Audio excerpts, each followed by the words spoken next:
Hello. యశ్కోట నియోజకవర్గం దివ్యాంగులారా, PWD federation రాష్ట్ర అధ్యక్షుడు కానూరు శంకర్రావు మీకు చెప్పబోయే విషయం ఏంటంటే, టీడీపీ, జనసేన, బీజేపీ ఉమ్మడి కూటమి అభ్యర్థి కోల లలిత కుమారి గారు ఎన్నికల బరిలో ఉన్నారు. కాబట్టి వైఎస్ఆర్సీపీ అభ్యర్థిగా కడబండి శ్రీనివాసరావు గారు బరిలో ఉన్నారు. అయితే ప్రధానమైన పార్టీ ఈ రెండు వర్గాల నుండే జరుగుతుంది.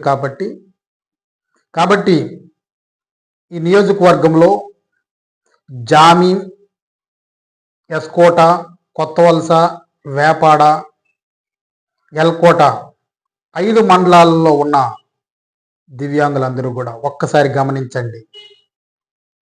మన యొక్క దివ్యాంగుల యొక్క సమాజాన్ని పూర్తిగా నిర్వీర్యం చేసిన వైసీపీ పార్టీ గతంలో ఉన్న ఎమ్మెల్యేలందరూ కూడా ఈరోజు మళ్ళీ అధికారం కోసం ఎగబడుతున్నారు. అయితే కడబండి శ్రీనివాసరావు గారు యశ్కోట నియోజకవర్గానికి దివ్యాంగులను ఉద్దేశించి ఏం చేశారు? ఒక్కరోజైనా దివ్యాంగులు ఈ 5 సంవత్సరాలుగా దివ్యాంగుల దినోత్సవంలో పాల్గొనే దివ్యాంగుల అభివృద్ధి గురించి, దివ్యాంగుల సంక్షేమం గురించి ఆలోచించారా?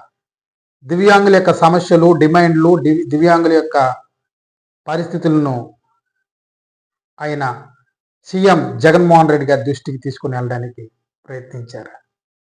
చేయలేదు. అది మనకందరికీ తెలుసు. ఆయన ఒక ఎన్ఆర్ఐ, ఆయన అనేక విధాలుగా దివ్యాంగులకు మేలు చేసే అవకాశం ఉన్న వ్యక్తి. ఆయన ఈ 5 సంవత్సరాలుగా మన యశ్కోట నియోజకవర్గంలో ఉన్న దివ్యాంగులకి ఏ విధమైన మేలు చేయలేదు, మనకి ఏ విధంగా ఉపయోగపడలేదు, మన యొక్క సంక్షేమం గురించి ఏ రోజు కూడా ఆలోచించలేదు. అయితే తెలుగుదేశం పార్టీ, జనసేన, బీజేపీ ఉమ్మడి కూటమి అభ్యర్థిగా కోల లలిత కుమార్ గారు ఎన్నికల బరిలో ఉన్నారు.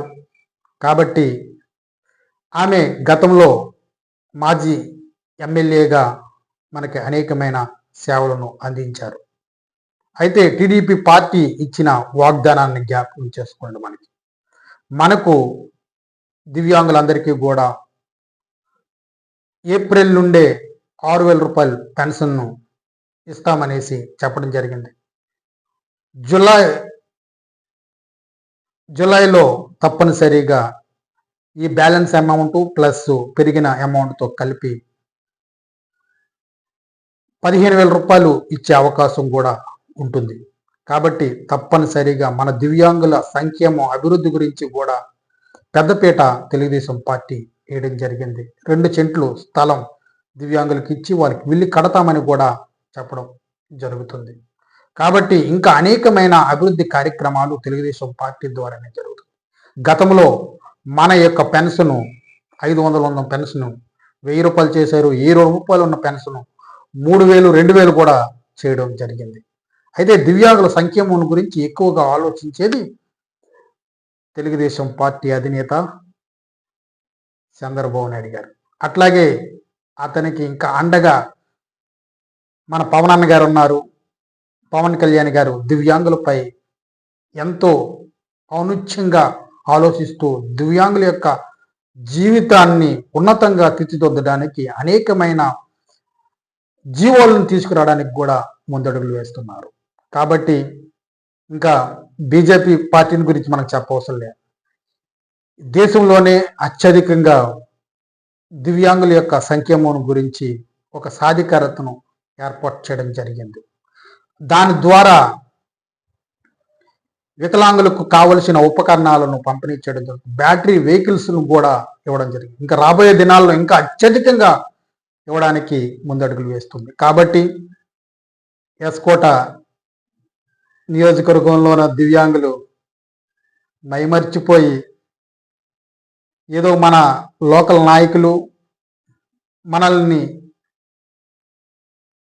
ఏదో విధానంలో మభ్యపెట్టి మన ఓట్లను వారు కొల్లగొట్టడానికి ప్రయత్నం చేస్తారు. మీరు లొంగకండి. మీరు మన యొక్క సంక్షేమం గురించి ఆలోచించిన టీడీపీకే, జనసేన, బీజేపీ ఉమ్మడి కీలటం అభ్యర్థి అయిన కోల లలిత్ కుమార్కే మీ యొక్క విలువైన అతి ప్రాముఖ్యమైన ఓటును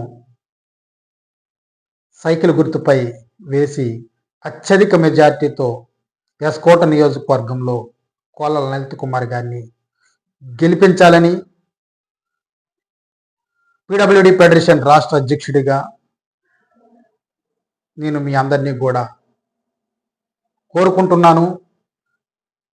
వైసీపీ పార్టీని గద్దె దింపడానికే ఈ 3 రోజులు మీ యొక్క మనసులను సిద్ధపరచుకొని మే 13వ తారీఖున ఎస్కోట నియోజకవర్గంలో ఉన్న దివ్యాంగులందరూ కూడా సైకిల్ గుర్తుపై ఓటేసి ఎమ్మెల్యే అభ్యర్థి కోల లలిత్ కుమార్ గారిని అత్యధిక మెజార్టీతో గెలిపించి రాష్ట్రంలో తెలుగుదేశం పార్టీ అధినేత నారా చంద్రబాబు నాయుడు గారిని సీఎంగా చేయడమే ప్రధాన లక్ష్యంగా ఉండాలనేసి మీ అందరినీ కూడా కోరుతున్నాను.